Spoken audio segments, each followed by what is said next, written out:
Esse é o episódio número 2 do NanaCast, meu podcast no Spotify, que você também consegue ouvir no meu canal no YouTube, Mundo da Nana Moraes, e no meu Instagram sempre, @Moraes_Nana, que eu dou dicas e falo sobre o meu dia a dia, sobre a minha vida acadêmica e a minha vida pessoal como imigrante aqui nos Estados Unidos. Hoje vamos falar sobre pesquisa acadêmica. Quando a gente fala de pesquisa, a primeira coisa que vem em mente é algo muito complexo. Eu já penso logo na série The Big Bang Theory. You're upset because the collider thing disproved your theories? It's worse than that. It hasn't found anything in years, so we don't know if we're right, we don't know if we're wrong, we don't know where to go next. All I know is it looks like I tongue-kissed Avatar. E penso no Sheldon e no Leonard, quando eles estudavam teoria das cordas e coisas de física que a gente não consegue entender nada, e a gente pensa, para fazer pesquisa acadêmica precisa ser algo muito complexo e eu não tenho nenhuma pesquisa. É a primeira coisa que a gente pensa, eu não tenho pesquisa nenhuma, eu não vou conseguir descobrir nada, eu não vou conseguir descobrir um novo planeta. Então, o que é pesquisa acadêmica? Eu vou falar um pouco da minha e vou dizer um pouquinho das pesquisas que tem aqui no meu departamento, da minha faculdade, que vocês vão entender que pesquisa é tudo, tudo é importante, tudo conta e que tem professores pesquisando em todas as áreas. A minha pesquisa é sobre comunicação animal, como eu disse, especificamente sobre o César Millan. O César Millan é o encantador de cães, ele tinha um programa de televisão no Animal Planet, hoje em dia ele tem no National Geographic, esse programa passa no Brasil, chama César 91 ou Better Human, Better Planet, que é um novo programa dele de televisão, mas o que ficou mais conhecido foi o encantador de cães. Ele é conhecido por esse nome, inclusive. Muita gente nem sabe que o nome dele é César Millan, mas sabe quando eu falo o encantador de cães. E eu vim estudar ele como figura pública, como esse fenômeno que tem uma técnica específica de encantar, que não é bem encantar, mas de se comunicar com os cães e como ele está aplicando essa técnica com outros animais. Ele tem um centro de psicologia canina aqui na Califórnia, então minha decisão de morar na Califórnia foi muito influenciada por ele, pelo centro dele ser aqui, e hoje em dia eu estudo ele.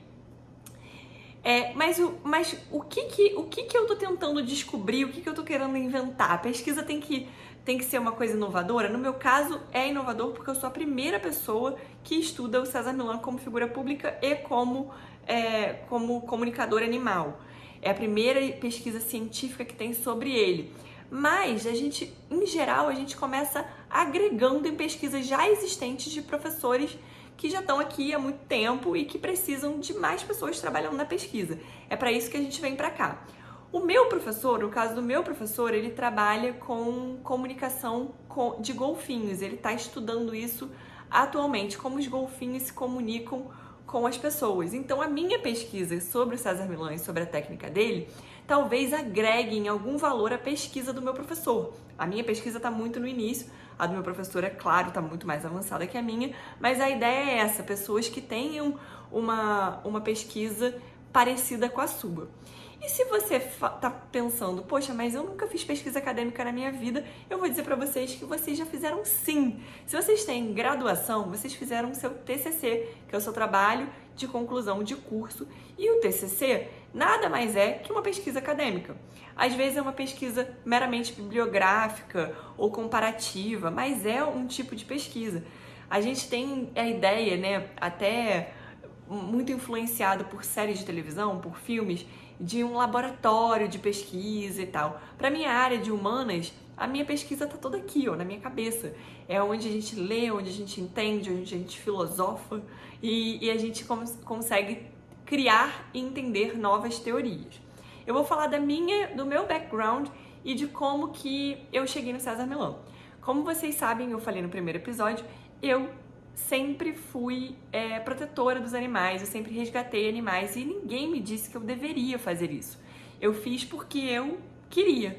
Eu comecei a ver pombo às vezes machucado, com a pata quebrada, com a asa machucada, e eu acabava pegando, cuidando. Quando eu tinha 4 anos eu resgatei um cabrito e esse cabrito eu consegui levar para casa, o cabrito estava muito doente. Eu ainda não tinha muito conhecimento, mas eu já sabia que esses animais precisavam de ajuda de alguma forma. talvez com uma faculdade de veterinária eu tivesse conseguido ajudar mais os animais, mas não é muito a minha praia, a área médica, né? Então, acabei fazendo direito, que também tem muito a ver com a justiça ali, com a justiça social, com essa noção de igualdade que eu trago para as minhas pesquisas, de uma igualdade entre humanos e não humanos, entre todos os animais do planeta. Mas, quando eu era bem pequenininha, quando eu tinha 3 anos, eu tive meu primeiro bicho, que foi uma tartaruga. A minha família acreditava que tartarugas terrestres poderiam curar crianças que tinham problema respiratório. Eu tenho, né, rinite alérgica e tinha muita bronquite quando eu era nova, e a minha mãe, ela acreditava que se me desse essa tartaruga, a tartaruga absorveria essa doença e que eu ficaria curada. Enfim, não foi bem assim que aconteceu, mas a Luísa, minha tartaruga, ficou na minha casa até quando eu fiz 20 anos. Quando eu fiz 20 anos, que eu já entendia que não era um ambiente próprio para uma tartaruga viver dentro de uma casa, ela foi para um sítio e ela é viva até hoje. Meu segundo animal foi o Celcinho, meu passarinho, que o meu avô também capturou, meu bisavô capturou e me deu de presente. Ele morava numa área rural, e essa área era muito comum fazer torneio de canto de passarinho, então todo mundo tinha o passarinho na gaiola e dava nota de quem cantava melhor. É uma crueldade sem limite, mas assim, quando eu criança ainda não tinha essa noção. E eu fui crescendo vendo esses animais dentro da minha casa e vendo como que eles não estavam dentro do habitat natural deles, né? Eles não tinham outros amigos, né? Outros parceiros da espécie dele. E eu acho que talvez até por isso eu tenha criado um senso de justiça maior em relação aos animais. Também tive um cachorro, o Luke, que eu ganhei com 5 anos. O Luke viveu comigo por 15 anos, ele morreu de insuficiência cardíaca. Ele tinha um problema de coração, que já era sabido quando a gente pegou ele. O Luke viveu comigo durante muitos anos e depois dele eu tive diversos outros animais. Até hoje tenho Marisabel, que vai completar no mês que vem 9 anos de idade. Eu resgatei Marisabel em 2015, depois eu chego na história de Marisabel. Mas por enquanto tô contando a história dos animais que passaram na minha vida. Peguei muito pombo, que eu, quando eu era pequena, assim, eu via pombo às vezes com problema na pata, às vezes com problema na asa, e acabava pegando o pombo, conseguindo levar no veterinário. Eu tinha um veterinário perto da minha casa, né, que entendia que aquilo ali era muito importante pra mim e sempre me dava auxílio, né, que eu precisava, médico, e às vezes falava, olha, esse bichinho não vai resistir e tudo mais. E com isso, eu não sei, hoje em dia, a quantidade exata de animais que eu resgatei. Foram centenas, inclusive um pinguim. Eu resgatei um pinguim na praia de Botafogo, que ao longo da minha vida, como eu sempre morei no bairro de Botafogo, todo mundo sabia que eu fazia resgate de animais. Então todo mundo que via um animal na rua fazia o quê? Ligava pra Nana. A Nana resolve. Virou até um bordão. A Nana resolve e eu no início, eu pegava tudo, ficava que nem uma louca, desesperada, pegando galinha, pegando pinguim, pegando qualquer bicho que aparecesse. E depois eu fui até arrefecendo um pouco, porque eu não tinha capacidade, primeiro, que eu não era veterinário, segundo, que eu morava num apartamento, então não dava pra colocar todos os animais dentro de casa. E terceiro, porque, assim, eu precisava mudar a mentalidade das pessoas. Não adiantava só eu pegar um animal e tentar resolver o problema daquele animal. Eu comecei a ver que eu estudando, tendo uma pesquisa acadêmica sobre isso, falando sobre os animais também serem sencientes como nós somos, que eles sentiam dor, que eles sentiam depressão, que eles sentiam ansiedade como nós sentimos, poderia ser muito mais valioso do que eu ficar resgatando e ajudando o caso a caso. É lógico que até hoje, se eu ver qualquer animal na rua que eu possa fazer alguma coisa, eu faço, eu não me omito. E acho que ninguém deveria se omitir, não precisa ser protetor dos animais para fazer isso, a gente sempre pode ajudar.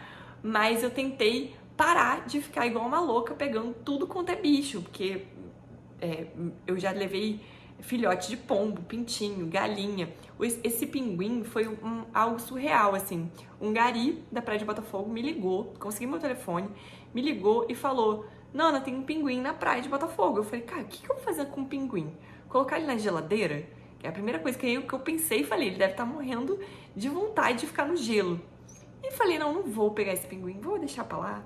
Acabou que eu fui até lá, entrei na praia de Botafogo. Quem conhece Botafogo sabe que é uma praia, infelizmente, muito suja, cheia de óleo. Esse pinguim já estava muito cansado, muito debilitado de saúde, cheio de óleo. Levei ele pra casa, precisei aquecer ele, né? O contrário do que eu imaginava. Esse pinguim viveu comigo, eu tive que aprender a alimentar pinguim. Depois eu consegui levar ele para um local onde ele podia ter uma vida digna, né? Que não fosse dentro de um apartamento pequeno como é que eu morava. Mas depois de tudo isso, eu fiz um resgate muito especial na minha vida. No dia de São Jorge, dia 23 de abril, um amigo me ligou e disse que estava na zona norte do Rio de Janeiro quando houve um atropelamento e um morador de rua, infelizmente, veio a óbito e deixou o cachorro pra trás, né? Porque não tinha o que fazer, o cachorro morava com esse morador de rua. E que esse cachorro tava desesperado e perguntou se eu podia ficar com esse cachorro por 1 ou 2 dias. Acabou que eu me relacionei muito bem com esse cão, que era o Louis, eu tenho uma tatuagem no braço, né, do Louis, da Maria Isabel. E o Louis foi o primeiro cachorro que eu comecei a entender e aplicar as técnicas de César Millan. Por quê? A maioria das pessoas, elas pensam que o cachorro é só levar na rua, quando levam, né, gente? Porque tem gente que nem leva cachorro na rua. Mas levar na rua, dar água, dar comida e tá tudo bem. Dá um espacinho ali pra ele fazer xixi, às vezes bota do lado de fora de casa. E não é. É uma relação muito energética, muito especial. Então a gente consegue passar as nossas emoções pro cachorro. Quando a gente é muito ansioso, pode perceber que o cachorro também é bastante ansioso. Quando a gente é muito calmo, muito zen, o cachorro da gente também é muito calmo, muito zen. Então o cachorro consegue captar essas nossas emoções. E o Louis, quando eu peguei, eu tava numa época de muito trabalho, né? Eu tava no escritório de advocacia, estudando para concurso público. O Louis virou um cão que era extremamente ansioso, como eu, caminhava pouco, porque eu não tinha tanto tempo e aprendi que precisava dedicar mais o meu tempo a ele, já que eu escolhi tê-lo em casa e pegar um animal é uma responsabilidade muito grande por muitos anos. E ele começou a ficar agressivo com outros cães, principalmente machos, que não eram castrados. E aí era uma questão muito de dominância, né? Muito grande. E eu comecei a tentar aplicar as técnicas do César Millan. Comecei a ler os livros de César Millan e a ver todos os programas de televisão dele para ver como que eu poderia ajudar o Louis. Só que eu achei que isso não era suficiente, que eu precisava de mais, que eu precisava conhecer o César Millan pessoalmente. Só que ele é uma celebridade aqui nos Estados Unidos e no mundo, né? Porque ele é conhecido, o programa dele passa em não sei lá quantos países. E eu achei que seria muito simples conhecer o César Millan e não era. Acreditem, não é. Eu mandei muitos e-mails procurei o site dele, mandei e-mail pro contato dizendo que eu queria conhecer ele.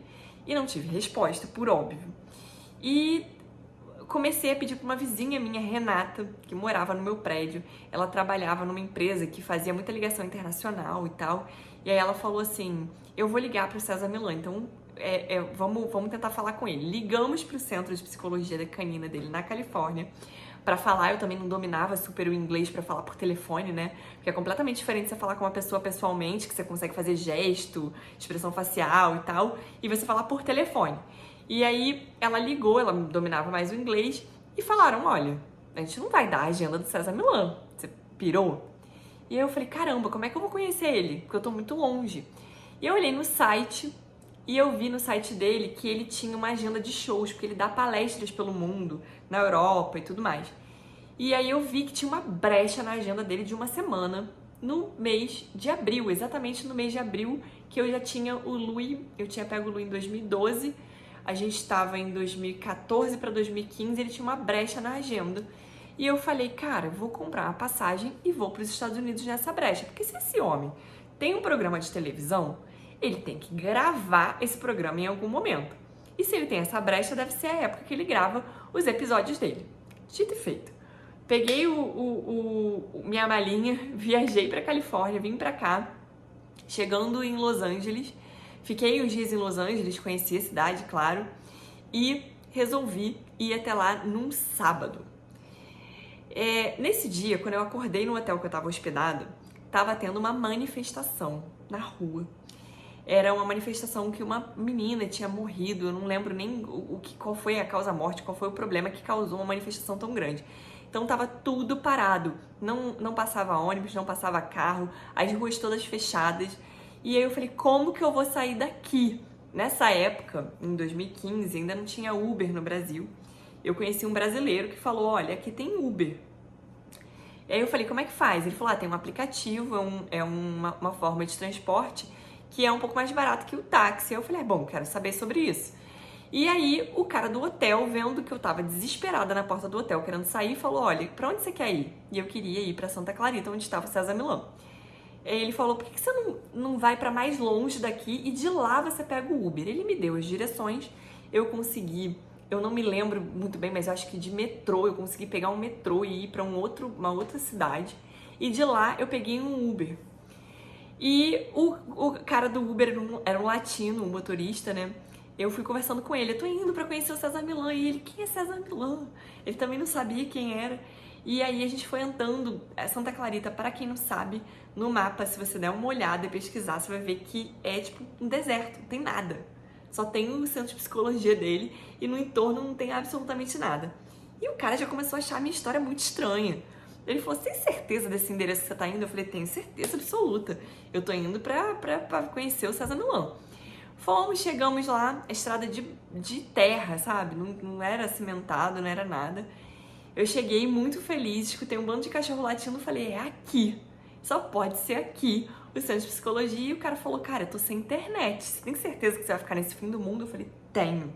Eu vou ficar aqui. Eu cheguei no meu centro, o lugar que eu tava procurando, e você pode ir embora. Não pensei que depois eu teria que voltar, né? Mesmo conhecendo o César Millan, não pensei que eu ia ter que voltar. E quando eu entrei no lugar onde estavam os cães latindo, era um canil. Era um Kennel Club. Não era o César Millan. E aí comecei a andar lá por dentro, eu achei bem estranho, que eu falei, cara, não parece muito com o que eu vejo na televisão. E a mulher falou, não, o que você tá fazendo aqui? Eu falei, eu tô procurando o César Millan. Ela falou, o César Millan não é aqui, é um pouquinho mais pra cima. E aí fui andando, até que cheguei no centro de psicologia canina dele. E na época eu tinha um namorado que tava comigo. Não é mais, não é a pessoa com quem eu casei, mas na época era meu namorado. Eu falei, ó, você vai ali pela esquerda que eu vou pela direita e vamos ver se a gente acha alguém aqui nesse fim de mundo. Quando eu fui pra direita, pode parecer uma loucura. Quem está me assistindo pelo YouTube vai ter acesso a fotos. Se você tá no Spotify, você pode ir lá no YouTube depois para acessar todas as fotos que tem desse dia. Porque o César Millan realmente estava gravando o programa dele, a minha cartada foi certeira, ele realmente estava naquele momento gravando o programa de televisão dele. E aí quando eu vi que a equipe toda e ele, com câmera, com cachorro, com tudo, eu comecei a chorar que nem a louca. E aí eu só falava, eu te amo, I love you, porque era a única coisa em inglês que vinha na minha cabeça.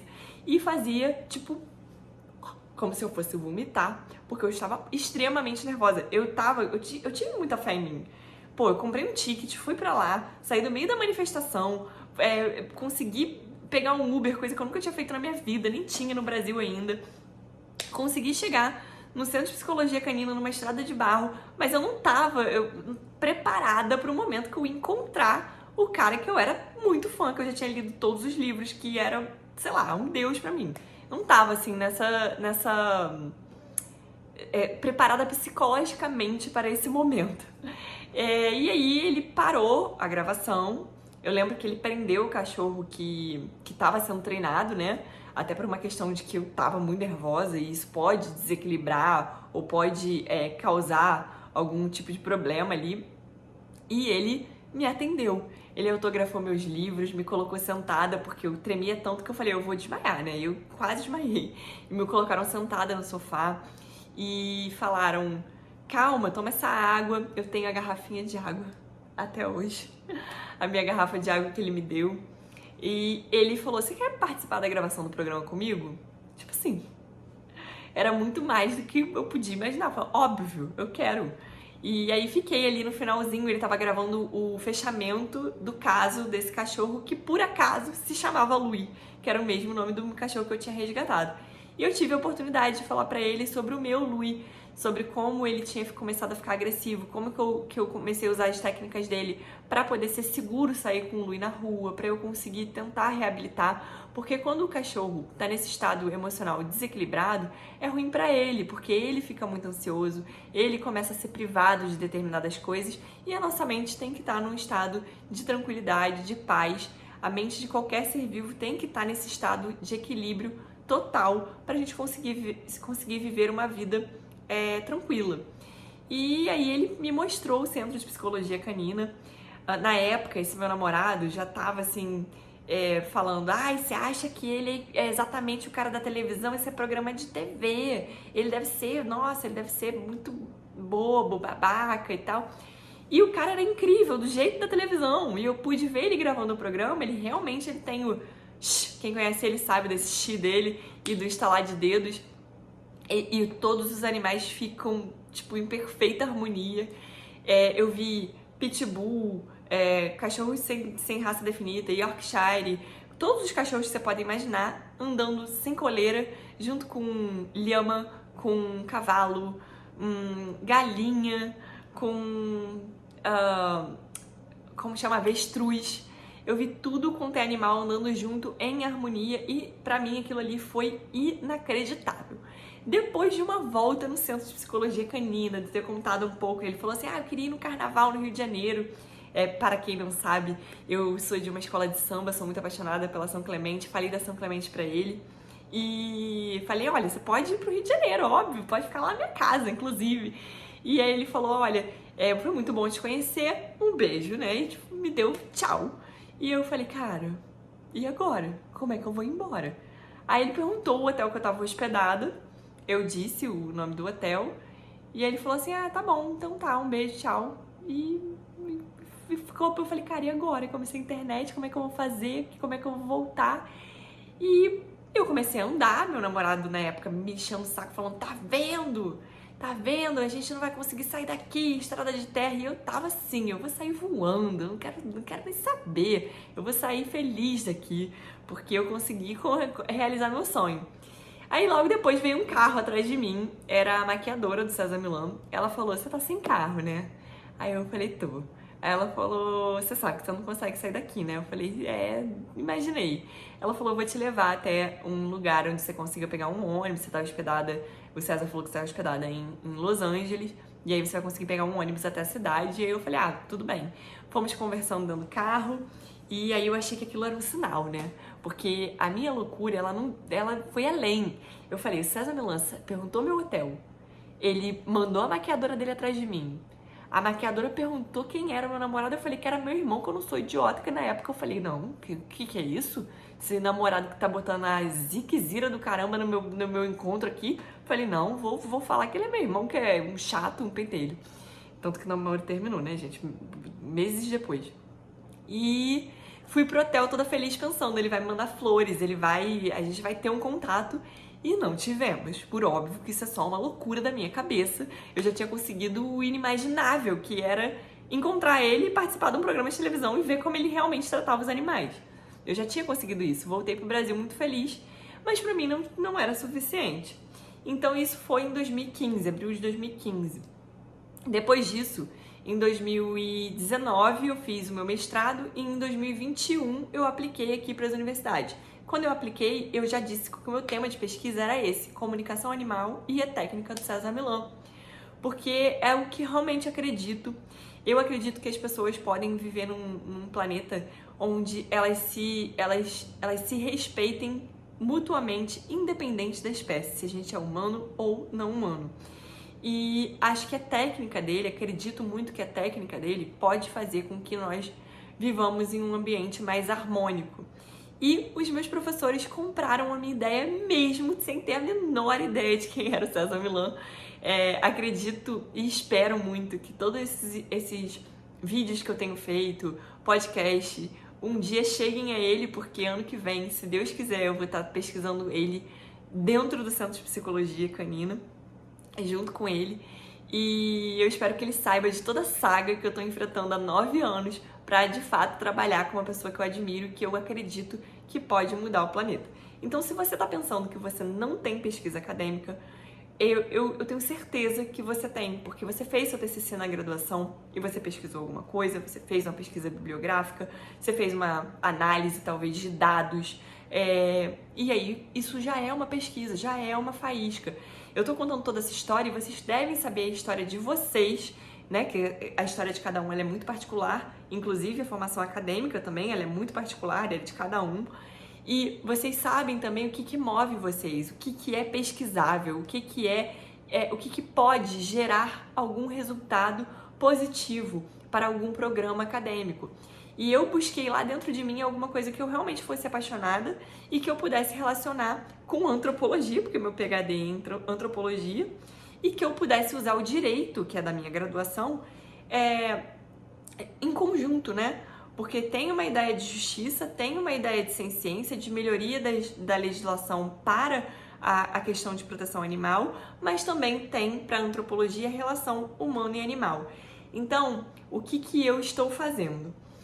Vocês, quando estiverem ouvindo esse podcast, muito provavelmente já vai estar perto de eu lançar um curso sobre isso. Eu estou tentando ajudar brasileiros que, assim como eu, não tiveram a oportunidade de entender como fariam a continuidade de suas vidas acadêmicas dentro do Brasil, quanto mais fora do Brasil, numa universidade tão boa como é a minha e como tem aqui centenas, né? Aqui tem centenas de universidades maravilhosas. Eu tenho diversos amigos hoje em dia que estudaram comigo no processo seletivo e que estão aprovados em PhD e mestrado em diferentes universidades, em diferentes áreas.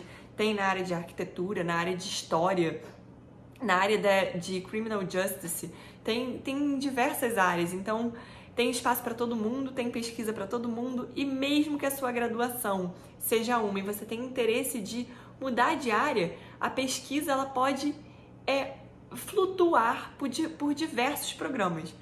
Então eu contei a minha história e espero ouvir a sua. Então mandem mensagem, eu tô sempre aqui para ouvir e tirar todas as dúvidas. Espero que vocês gostem da história. E aproveitando, se você já segue o César Millan, conhece o César Millan, sei lá, me marca lá no Instagram dele, fala, ó, a Nana é muito sua fã, pode escrever em português, espanhol e inglês, que ele fala as 3 línguas, e vamos ver se o César Millan me nota pra ano que vem eu estar contando pra vocês como é trabalhar de fato com o César Millan depois de todo esse tempo. Esse foi o 2º episódio do NanaCast e eu vejo vocês no próximo episódio. Tchau!